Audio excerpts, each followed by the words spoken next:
This was completed about 3 years ago. Once we get beyond the second bridge up ahead, you're going to see 3 new sections to the Riverwalk that were opened up this summer. First one's called the Marina on the riverbank. Diving flag, you'll see it on one of their little trailers. And then we'll finally get into an area called the Junction, where you'll see a lot of tall buildings being built. All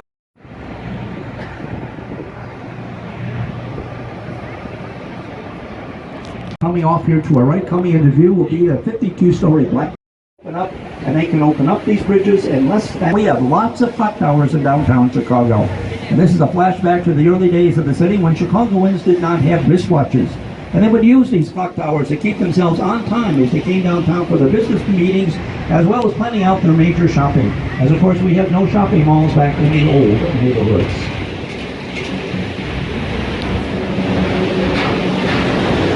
And now if you look, please look directly up ahead of the boat. We're going to go underneath one of 4 double-deck fast-through bridges in Chicago. This one has the Chicago transit trains running on top of the bridge, cars and foot traffic at the street level. The bridges in Chicago do open up. They tend to open up in the spring and in the fall on Wednesdays and Saturdays, thereby reducing the amount of traffic congestion that is caused when they open up the bridges. The main reason for opening the bridges these days is for the passage of sailboats.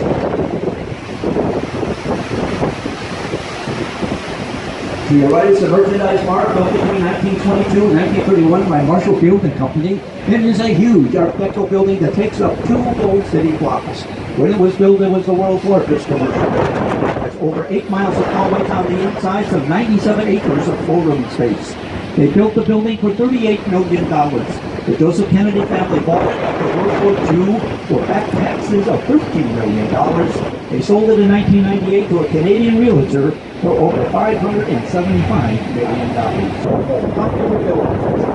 A lot of international attention back in 1986 when it appeared in the movie Ferris Bueller's Day Off. Office and management was in this building.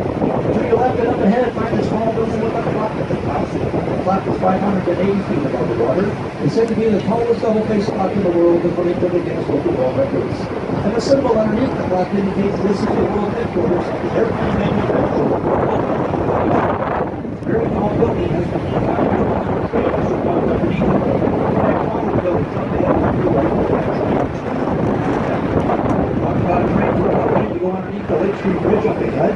This one has the Chicago transit trains running on top of the bridge. But you have to keep in mind that the same kind of train is running underneath the bridge right now, underneath the river, underneath us, and the subway, part of the blue line going out to O'Keefe Field.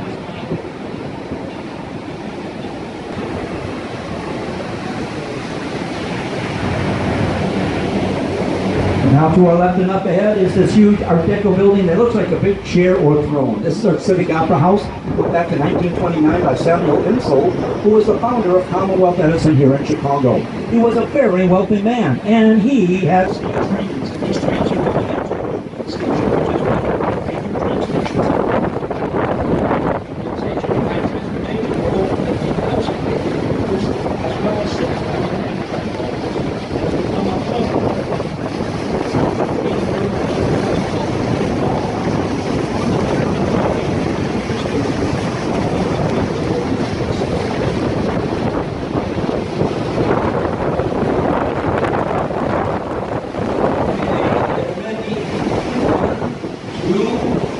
to your left and then straight up.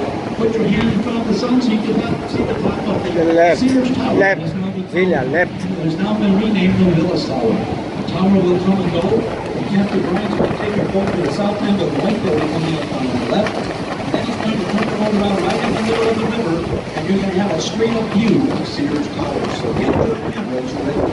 Sears Tower is the boss. Lobby up there. Two of the boxes are running all the way up to the left of the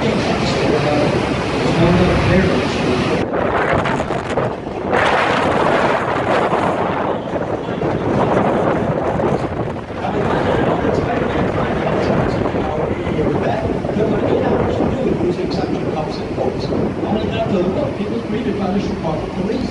And the policeman is probably wasn't Spider-Man after all. It was Samuel Goodman dressed up in a Spider-Man costume. He was arrested for trespassing. Check out those ledges. They're on the side of the building. They're on the 103rd floor. You can step out onto the ledge. It has a glass street wall. As we go through the lock, I'll give you a little walking tour of the lock operation. As we approach the lock, you have to keep in mind that the water in the gate in back of us needs to be closed. Then all of the action is going to shift to the front of the boat and the gate in front of us. And when they open up the gate in front of us, the water out here in Lake Michigan, which is now higher than we are right now, will fall down and into the lock. And generally for about a minute or so. Esas puertas se abren. Y si sientes que se va igualando el nivel del agua, que estamos más bajo que el agua, ¿no?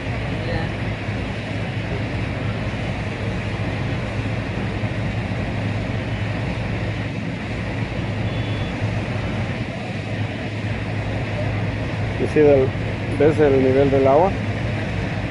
Okay, the gate in back of us is just about closed, which means that the gate in front of us will be opening up shortly.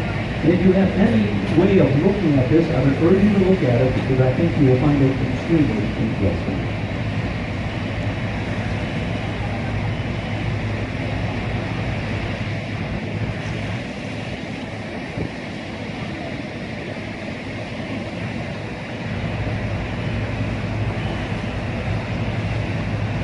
And they're starting to allow over 750,000 gallons of water. Mira el agua, This lock is Sandy. 600 feet long, 80 feet wide, and 22 feet deep. The Chicago lock is the second busiest ¿Ves el lock lago? in the country El lago se viene for encima de and the nosotros. fourth busiest lock in the country for commercial traffic. Over 47,000 vessels will pass through the lock every year, carrying over 200,000 tons of cargo and transporting over 700,000 people.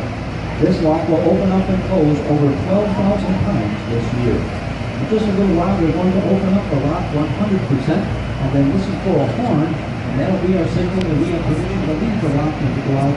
The University of Illinois, until their permanent campus was built to the west of the loop. And then the pier fell into relative disuse for almost 30 years. 1995, the city put in over $200 million into the renovation of the pier, creating the #1 tourist attraction in Chicago today, with an annual attendance of over 8.5 million people. Some folks refer to Navy Pier as an urban neverland. Some refer to it as the Chicago shopping mall by the sea. That's big building in the city, 71,127 feet within 34 meters. Here, Cleveland is the architectural critic of the building. He put the big down as a synthesis of architecture and engineering, elevating construction. Look at the building as a piece of architecture. Huge, glowing, old, living stuff of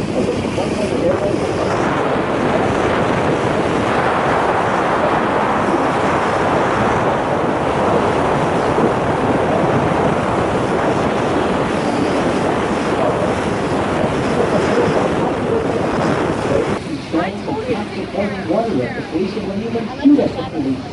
He was arrested for all of this, but never convicted. 1901, he was put in jail.